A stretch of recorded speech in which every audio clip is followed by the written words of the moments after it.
Micro organisms और friends and enemies में उसमें आप लोग जो micro organisms disease causing disease in humans तक आप पढ़ चुके हैं। आज पढ़ेंगे पर disease causing micro organisms in animals. अब तक तो आपने पूछा कि ह्यूमन बींग्स में ही डिजीज होते हैं, क्या ये ऐसा है कि ह्यूमन बींग्स में ही डिजीज होंगे, एनिमल्स में डिजीज होगा नहीं, या फिर प्लांट्स बीमार नहीं पड़ेंगे कभी, ऐसा तो हो नहीं सकता। तो आज हम देखेंगे disease causing micro organism in animals. Animals में भी डिजीज हो सकते हैं, किस एनिमल को कौन सा डिजीज होगा, वो किस वायरस के कारण होगा या बैक्टीरिया के कारण होगा, वो आप देखेंगे। आपको यहाँ पे एक टेबल बना रखी है, इसमें आपको सबसे पहले एसआई नंबर, फिर डिजीज कॉजिंग माइक्रो ऑर्गेनिजम्स, कौन से माइक्रो ऑर्गेनिजम्स डिजीज कॉज करते हैं, फिर किसको करते हैं, किसको इन्फेक्ट करते हैं ये, फिर डिजीज का नाम क्या है। सबसे पहला है बैक्टीरिया के कारण डिजीज होगा, किसको हो सकता है, काउस एंड बफेलोस को हो सकता है। और कौन सा डिजीज होगा, एंथ्रेक्स एंड ट्यूबरकुलोसिस। फिर है पोल्ट्री बर्ड में भी ये डिजीज हो सकता है, डिजीज के नेम है tuberculosis, fowl cholera and diarrhoea. फिर है सेकंड वायरस के कारण जो डिजीज होगा, किसको होगा, काउस एंड बफेलोस को। उस डिजीज का नाम क्या है, foot and mouth disease, rinderpest and cow pox. फिर है पोल्ट्री बर्ड्स को भी डिजीज हो सकता है इस वायरस के कारण, फाउल पॉक्स है, रानीखेत है, बर्ड फ्लू, ये डिजीज के नाम। फिर है disease causing micro organisms in plant. अब प्लांट में भी डिजीज हो सकते हैं, जैसे wheat, rice, potato, sugarcane, apples, oranges, cotton jute etcetera. तो अगर आपके प्लांट्स में ये डिजीज हो जाता है तो वो क्या करेंगे, जो क्रॉप की यील्ड है उसको थोड़ा सा वो अपनी क्या कम हो जाती है। तो कुछ डिजीजेस है उसकी भी टेबल बनाई हुई है। इससे पहला एसआर नंबर, फिर प्लांट का डिजीज कौन सा है, किसके कारण होता है और कौन सा प्लांट इसमें इन्फेक्टेड होगा। फर्स्ट है ब्लास्ट। ब्लास्ट डिजीज जो है फंजाई के कारण होगा और राइस में हो सकता है। सेकंड है रस्ट ऑफ व्हीट, ये भी फंजाई के कारण होगा, व्हीट में हो सकता है। थर्ड रेड रॉट, ये फंजाई के कारण होगा और शुगर केन में हो सकता है। फोर्थ है विल्ट, फंजाई के कारण होगा और चिकपी में ये डिजीज होता है। फिर है टिक्का, फंजाई के कारण होगा और ग्राउंडनट में होता है डिजीज। सिक्स्थ है व्हाइट रस्ट, फंजाई के कारण होता है और मस्टर्ड में हो सकता है। सेवंथ है टबाको मोसैक, ये वायरस के कारण होता है और टबाको में हो सकता है। तो आपने देखा इसमें आपने 7 डिजीजेस के बारे में पढ़ा, उसमें से 6 डिजीज तो फंजाई के कारण हो रहे हैं और एक डिजीज वायरस के कारण हो रहे हैं। जैसे अगर अपन ह्यूमन बीइंग बीमार होते हैं तो अपन क्या करते हैं, डॉक्टर के पास जाते हैं, डॉक्टर अपन को मेडिसिन देते हैं या फिर अपन को इंजेक्शन लगते हैं। लेकिन प्लांट्स में क्या होता है, प्लांट्स में केमिकल्स को स्प्रे कर दिया जाता है, जिस जगह पे वो इन्फेक्शन हुआ है, इन्फेक्टेड जगह पे स्प्रे कर दिया जाता है। अब फूड पॉइजनिंग क्या होती है, फूड पॉइजनिंग जैसे अगर आपने कभी बचा हुआ खाना खा लिया, लेफ्ट ओवर फूड होता है वो आपने खा लिया, उससे क्या हो जाएगा, आप बीमार पड़ जाते हो, तो वही होता है फूड पॉइजनिंग। आपने अक्सर न्यूज़ में सुना होगा कि जो गवर्नमेंट स्कूल के बच्चे हैं मिड डे मील के कारण बीमार हो गए हैं। तो कुछ फूड जैसे मीट है, chicken, eggs, milk, raw food, unwashed vegetables और समटाइम्स इवन कुक्ड फूड, उसमें क्या होता है, कुछ हार्मफुल माइक्रो ऑर्गेनिजम्स होते हैं जैसे कि बैक्टीरिया और फंजाई होते हैं। जैसे अपन कुछ भी चीज लाते हैं खाने की तो सबसे पहला काम क्या होता है, उसको अच्छे से वॉश कर लेना चाहिए। अगर अपन वॉश नहीं करते तो जैसे अपन ने जो फूड लेके आया उसके ऊपर माइक्रो ऑर्गेनिजम्स, बैक्टीरिया और फंजाई हो सकते हैं, जरूरी नहीं भी है लेकिन हो सकते हैं, कभी कभार होते भी हैं। इससे क्या हो जाता है, वो हार्मफुल माइक्रो ऑर्गेनिजम उसी फूड पे रहेंगे। अगर अपन ने वो वेजिटेबल लेके आए हैं, अपन ने उसको वॉश कर दिया है, तो वो जो माइक्रो ऑर्गेनिजम्स वहाँ से हट जाएंगे। और अगर अपन ने उसको वॉश करके नहीं खाते हैं तो क्या हो जाता है, फिर वो माइक्रो ऑर्गेनिजम्स क्या क्रिएट करते हैं, टॉक्सिन, जहर बनाते हैं और वो खाने को जहरीला बना देते हैं, जिसे कहते हैं विच मेक फूड पॉइजनस। तो अगर आपने उस तरीके का खाना खा लिया, वो कंटेमिनेटेड जहरीला फूड आपने खा लिया है, तो आप क्या हो जाओगे, बीमार हो जाओगे। उस बीमारी को कहते हैं फूड पॉइजनिंग। तो mild food poisoning leads to an upset stomach and diarrhoea. इस फूड पॉइजनिंग के कारण स्टमक अपसेट और डायरिया जैसी बीमारी हो सकती है।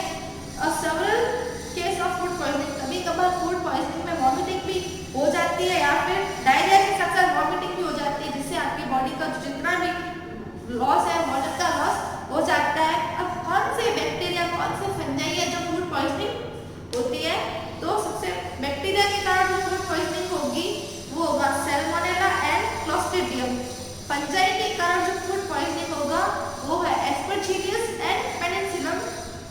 अब मैं फूड प्रिजर्वेशन, चलो फूड को प्रिजर्व कैसे करना है, उसको स्टोर कैसे करना है। जैसे कुछ चीजें होती है, कुछ फ्रूट्स होते हैं जो क्या उनका सीजन होता है, सीजनल फ्रूट्स होते हैं, लेकिन अपन दूसरे सीजन में भी अपन को वो फ्रूट्स कभी कभार मिल जाते हैं। तो वो किसके कारण होता है? फूड स्टोरेज के कारण होता है। जैसे व्हीट है, ग्रेन्स है, वो ग्रो तो एक सीजन में हो, उनका क्या हार्वेस्ट एक सीजन में हो जाता है, लेकिन अपन क्या करते हैं उसको पूरे साल चलाते हैं। तो किसके कारण होता है? फूड प्रिजर्वेशन के कारण अपन फूड को स्टोर करके रखते हैं। तो अवर फूड आइटम्स कुक्ड और uncooked all are vulnerable to spoilage by the growth of micro organisms. अपना जो खाना होता है, जरूरी नहीं कि कुक्ड फूड ही खराब हो सकता है अनकुक्ड फूड भी हो, वो भी क्या माइक्रो ऑर्गेनिजम से खराब हो सकता है। इसीलिए अपने लिए काफी जरूरी है कि अपन उसको स्टोर करके रखें। कभी कभार अपन को क्या कमर्शियल बेचने के लिए क्या सामान लॉन्ग टाइम के लिए स्टोर करना पड़ता है, तो ये किससे होगा? ये फूड प्रिजर्वेशन के कारण होगा। Then food preservation is a technique of treating food items to slow down or stop the growth of microorganisms as well as maintaining the quality, flavor, color and texture of the food item. So these can be stored for longer time. ये एक technique है, food items को क्या करना है? Store करना है, जिससे क्या उसकी क्वालिटी जैसा था वैसे ही वही पड़ी रहे, उसका फ्लेवर में कोई चेंज नहीं है, उसका टेस्ट में भी कोई चेंज नहीं है। लॉन्गर टाइम के लिए आप उसको स्टोर कर सकते हैं। जब आप फूड को स्टोर करते हैं तो होता है क्या, जो माइक्रो ऑर्गेनिजम्स होते हैं उनके लिए कुछ मॉडरेट कंडीशन उन्हें चाहिए होती है। आप माइक्रो ऑर्गेनिजम्स को जब जैसे फूड को स्टोर कर दिया तो उन्हें वो कंडीशंस नहीं मिल पाती जिससे वो फर्दर ग्रो होए या फिर आपकी जो फूड को स्पॉइल कर सके। इसीलिए हम फूड को स्टोर करते हैं ताकि जो माइक्रो ऑर्गेनिजम्स है तो उसके अंदर अगर है तो खत्म हो जाए और उसको मॉडरेट कंडीशंस ना मिले जिससे वो फर्दर मल्टीप्लाई हो। तो कुछ तरीके हैं प्रिजर्वेशन के। सबसे पहला है फ्रीजिंग। फ्रीजिंग क्या होगी? जैसे लो टेम्परेचर होगा, इससे क्या माइक्रोब्स की ग्रोथ रुक जाएगी। दे नीड मॉडरेट टेम्परेचर, उन्हें कुछ टेम्परेचर चाहिए ग्रो करने के लिए। अगर उन्हें वो टेम्परेचर मिलेगा ही नहीं तो अपने आप ही खत्म हो जाएगी। जैसे अपन अपने फ्रीज में milk, curd, cooked food, raw vegetables, fruits अगर अपन अपने फ्रीज में स्टोर करके रखते हैं तो रेफ्रिजरेटर में क्या होता है 5 डिग्री तक अगर आपने रखा है तो फूड क्या होगा? अनस्पॉइल्ड होगा, खराब नहीं होगा। लेकिन अगर आपने फ्रीजर में रखते हैं -17 डिग्री टेम्परेचर सेल्सियस, तो माइक्रोब्स क्या होंगे? जितने भी माइक्रोब्स होंगे इस टेम्परेचर पे खत्म हो जाते हैं। तो cooked food and meat products can be preserved in deep freezer. तो अपन क्या करते हैं, जो अपना कुक्ड फूड होता है या फिर मीट प्रोडक्ट्स होते हैं वो अपन हमेशा डीप फ्रीज करके रखते हैं उसे। तो पहला तो क्या था, आप उसको फ्रीज में स्टोर करके रख सकते हैं। सेकंड क्या है, जो आप उसके अंदर using salt, sugar, oil and vinegar, ये सॉल्ट है, शुगर, ऑयल या विनेगर डाल के आप इसको स्टोर कर सकते हैं। जैसे आपने कभी देखा होगा जो राइप मैंगो होते हैं, कच्चे आम, कैरी जो होती है उसके अंदर अपन क्या करते हैं, नमक डाल के रख देते हैं। या फिर जैसे salt, sugar, oil and vinegar prevent growth of micro organisms. ये जो सॉल्ट, शुगर, ऑयल और विनेगर है ये माइक्रो ऑर्गेनिजम्स की ग्रोथ को रोक देते हैं। सॉल्टिंग इज, जैसे मीट होता है, मीट में मीट है, फिश है, आंवला है, कच्चे आम, कैरी है या फिर इमली, इसके अंदर अपन क्या करते हैं, नमक डालते हैं। और जैम है, जेलीज एंड फ्रूट, जैम है, जेलीज को अपन किससे स्टोर करते हैं? शुगर डाल के। तो मॉइस्चर, जैसे उनका जो मॉइस्चर होता है वो शुगर के कारण क्या हो जाता है, कम हो जाता है, जिससे बैक्टीरिया और फंगस की जो ग्रोथ हो जाती है वो रुक जाती है। ऑयल एंड विनेगर, ज्यादातर लोग क्या करते हैं, ऑयल और विनेगर, जैसे आप अचार बनाते हैं, अचार में आप ऑयल ज़्यादा डाल दो ताकि क्या वो अचार बनाया हुआ खराब ना हो। कुछ लोग विनेगर सिरका भी डालते हैं। थर्ड है हीटिंग। अगर आप जैसे कुछ चीज़ को हीट करते हो, ज़्यादा हीट करोगे तो उससे जो माइक्रो ऑर्गेनिजम्स क्या हो जाएंगे, खत्म हो जाएंगे। This method is applied in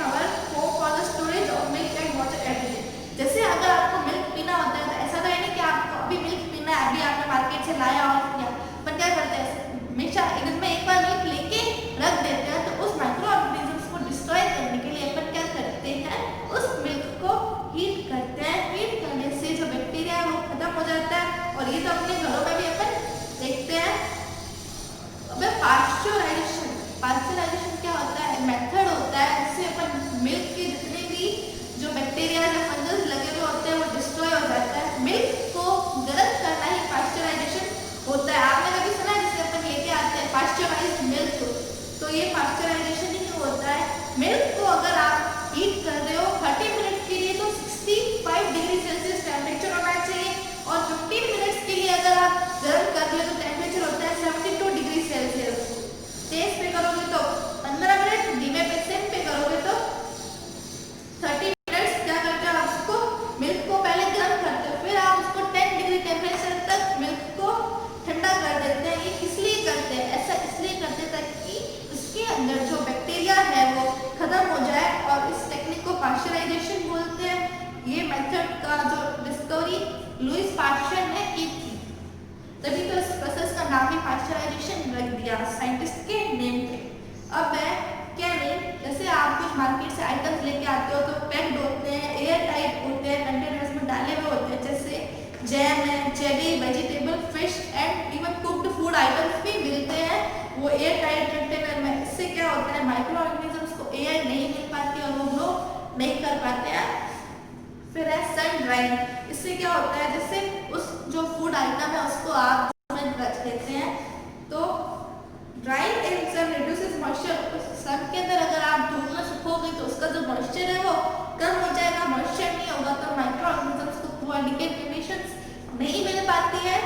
since micro organisms do not grow in dry conditions, it become easy to store dried vegetables like पत्ता कॉलीफ्लावर है, गोभी, फेनुग्रीक और मिंट, ये सब क्या है, like mango, apple and peach. इसको क्या है, अपन से वेजिटेबल्स इनको अपन हीट में सन में ड्राई करते हैं। अब है केमिकल प्रिजर्वेशन, जैसे अगर आपने उसके अंदर कुछ केमिकल्स डाल दिया हो तो इससे भी वो क्या इन्फेक्ट नहीं होगा, बैक्टीरिया उसके अंदर ग्रो नहीं कर पाएंगे। तो अगर आप कोई भी आइटम लेके आते हो तो अगर आपने मार्केट से कुछ भी खरीदा पैकेट, फूड पैकेट, तो उसके अंदर आप सबसे पहले क्या करोगे, उसके आप जब आप इंग्रेडिएंट्स देखते हो तो उसके अंदर आपको क्या लिखा होता है, जैसे sodium benzoate, sorbic acid, sodium and potassium sulphate, citric acid, ये सब क्या है केमिकल्स आपको अंदर लिखे हुए होते हैं। वो उसमें इसलिए डाले जाते हैं ताकि वो जो बैक्टीरिया की एक्टिविटी है उसको इनहिबिट कर सके। अब अपन पढ़ेंगे नाइट्रोजन साइकिल। तो जो नाइट्रोजन अपन ने यूज की है वही की वही वापस क्या जो अपन ने जमीन से ली है वही की वही वापस जमीन में जब सॉइल में फिक्स कर देते हैं तो वही होता है nitrogen cycle. The process by which nitrogen is fixed used by plants and animals and then turn to the atmosphere is called nitrogen cycle. Atmosphere में वापस आ जाती है तो वो होता है नाइट्रोजन साइकिल। अपने एनवायरनमेंट में पूरी 78% नाइट्रोजन है, फिर अपने पास है तो 78%, लेकिन जो अपना बायोलॉजिकल यूज करने के लिए अपने पास इतनी लिमिटेड नाइट्रोजन ही है, तो इससे क्या हो जाती है, अगर अपने पास कम नाइट्रोजन है, अपने पास नाइट्रोजन की कमी आ जाएगी। इसलिए ये जो पूरा नाइट्रोजन साइकिल है, सर्कल है, ये हम अभी देखेंगे। इसमें कुछ स्टेप्स है जैसे nitrogen fixation, nitrate assimilation, ammonification, nitrification and denitrification.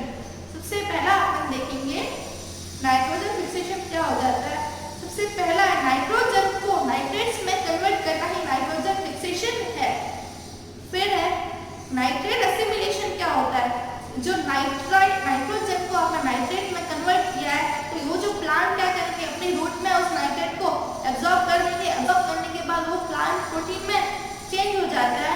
फिर वैसे वो प्लांट प्रोटीन में चेंज हो गया, फिर किसी हर्बीवोरस या काउ ने वो खा लिया, ठीक है, किसी भी हर्बीवोरस ने उसको खा लिया, फिर उस जो एनिमल ने खाया वो उसमें चेंज हो जाएगा, प्लांट प्रोटीन एनिमल प्रोटीन में चेंज हो जाएगा। तो herbivorous animals are eaten by carnivorous animals, वो फिर वही हर्बीवोरस एनिमल को कार्निवोरस खाता है। इससे क्या हो गया, एनिमल प्रोटीन का सिंथेसाइज यूज हो गया। थर्ड है अमोनिफिकेशन। फिर जब उसने वो खाना खाया तो जब उसको एक्सक्रीट करेगा तो उसमें से कुछ वेस्ट मटेरियल्स है जैसे यूरिया, यूरिक एसिड, और जब ये सब होंगे और जब प्लांट्स मरेंगे तो जो उसके अंदर प्रोटीन प्रेजेंट थे वो उसमें चेंज हो जाएंगे, अमोनियम कंपाउंड्स में हो जाएंगे and beautified bacteria and fungi found in the soil, तो ये वापस सॉइल में चले जाएंगे। This process is called ammonification. ये अमोनिफिकेशन हो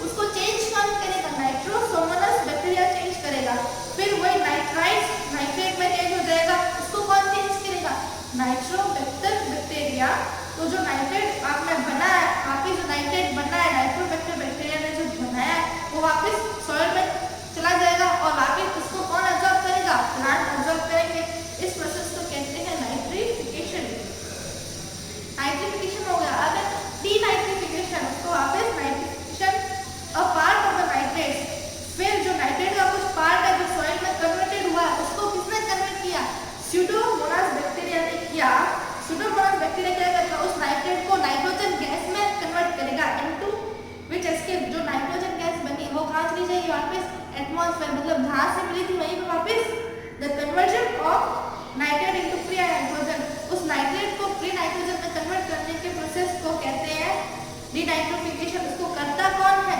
डीनाइट्रिफाइंग बैक्टीरिया, स्यूडोमोनास बैक्टीरिया, उस प्रोसेस को कहते हैं denitrification. The cycle is completed, ऐसे ये साइकिल पूरा हो जाता है।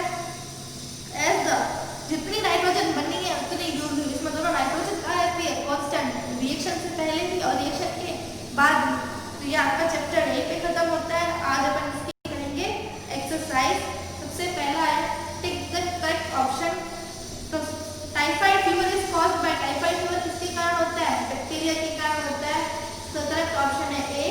Second, dengue fever is caused by, dengue किसके कारण होता है? एनोफिलस मस्कीटो या फिर एड्स और हाउस फ्लाई और कॉकरोच। तो ये एड्स मस्कीटो के कारण होता है, इसका कैरियर एड्स मस्कीटो होता है। थर्ड है अगर इज अ पैरासाइट ऑफ, अगर किसका पैरासाइट है? ये प्रोटोजोआ का पैरासाइट है। अब है फिलिंग द ब्लैंक्स, इसमें आपको ऑप्शन दे रखे हैं, आपको इसमें से लिख के पता करना है। Disease causing micro organisms are, जो माइक्रो ऑर्गेनिजम्स डिजीज कॉज करते हैं उन्हें हम कहते हैं पैथोजन। फिर है yeast, mildew, moles and mushrooms are the 4 kind of, ये मशरूम्स, वीड्स, माइल्ड्यू, ये सब क्या है? फंजाई की कैटेगरी में आते हैं। थर्ड है कर्ड कंटेन्स, कर्ड के अंदर बैक्टीरिया होता है लैक्टोबैसिलियस। अमोबा इज अ फॉर्म ऑफ, अमोबा एक प्रोटोजोआ है। अब आपको मैचिंग करनी है। मैचिंग में चिकन पॉक्स किसके कारण होता है? वायरस के कारण। टाइफाइड है बैक्टीरिया के कारण। मलेरिया प्रोटोजोआ के कारण। रिंगवॉर्म होता है फंजाई के कारण। अब है D short answer type questions. तो डिफाइन से पहला है डिफाइन फर्मेंटेशन। फर्मेंटेशन की डेफिनेशन है the process of conversion of sugar into alcohol by action of microbes like yeast is called fermentation. Sugar को अल्कोहल में चेंज करना माइक्रोब्स की प्रेजेंस में, उसके एक्शन में, जैसे कि यीस्ट, उसी को कहते हैं फर्मेंटेशन। फिर है इम्यूनिटी क्या होती है? डिफाइन इम्यूनिटी, इसका जो मिलेगा answer, the process of one's body ability to resist a disease is known as immunity. किसी डिजीज को रेजिस्ट करने की जो पावर होती है वो होती है इम्यूनिटी। फिर है write any 2 methods of preserving food, कोई भी 2 मेथड्स के नाम लिखने आपको सिर्फ, तो सबसे आप लिख दोगे methods of preserving food are by freezing, और सेकंड नंबर पे by using salt, sugar, oil and vinegar. Fourth है write any 2 precautions to be taken by using antibiotics. Antibiotics लेते समय आपको क्या सावधानियां बरतनी चाहिए? सबसे पहला क्या है? कभी भी एंटीबायोटिक्स एम्प्टी स्टमक में नहीं लेते हैं। तो फर्स्ट होगा antibiotics should not be taken in empty stomach. Second है एंटीबायोटिक्स की क्या होती है? प्रॉपर क्वांटिटी होती है कि जिस इस साल का बच्चा है तो उसको इतनी क्वांटिटी में एंटीबायोटिक्स देते हैं और करेक्ट टाइम पे देनी चाहिए। तो सेकंड आपका होगा antibiotics should be taken in the right amount and at the right time. तो डी शॉर्ट हो गए आपके। अब है ई लॉन्ग आंसर टाइप क्वेश्चंस। सबसे पहला है फूड प्रिजर्वेशन क्या होता है? तो ये आपको पेज नंबर 25 पे फूड प्रिजर्वेशन का जो टॉपिक है ये आपको यहाँ से स्टार्ट करना है। Food preservation is a technique of treating food item से लेके food items to slow down और stop the growth of micro organisms as well as maintaining the quality, flavor, color and texture of the food item so that these can be stored for longer time. The preservation techniques create unfavorable condition for the growth of microbes. Microbes तक आपको करना है food preservation से लेकर microbes तक। Second है food poisoning क्या होती है, इसको अच्छे से एक्सप्लेन करो। तो आपको यहाँ से स्टार्ट करना है पेज नंबर 24 में फूड पॉइजनिंग वाला जो टॉपिक है, यहाँ से लेके फूड से लेके ये लॉस ऑफ वाटर तक ये पैरा पूरा। फिर है how was the antibiotic penicillin discovered. ये एंटीबायोटिक पेनिसिलिन डिस्कवरी कैसे हुई थी? तो ये आपको पेज नंबर 20 है, उसमें इन्फो बिट्स है, ये वाला पैरा आपको पूरा लिखना है। इसमें आपको बताया गया है कि कैसे एक साइंटिस्ट अलेक्जेंडर फ्लेमिंग था, उसने इस पेनिसिलिन की डिस्कवरी की। फोर्थ है right about general preventive measures against micro. अगर माइक्रो डिजीजेस से कुछ आप क्या सावधानियां बरतोगे? तो सबसे पहला क्या हो जाएगा कि immunization up to date. Up to date आपको अपना इम्यूनेशन पावर का ध्यान रखना है।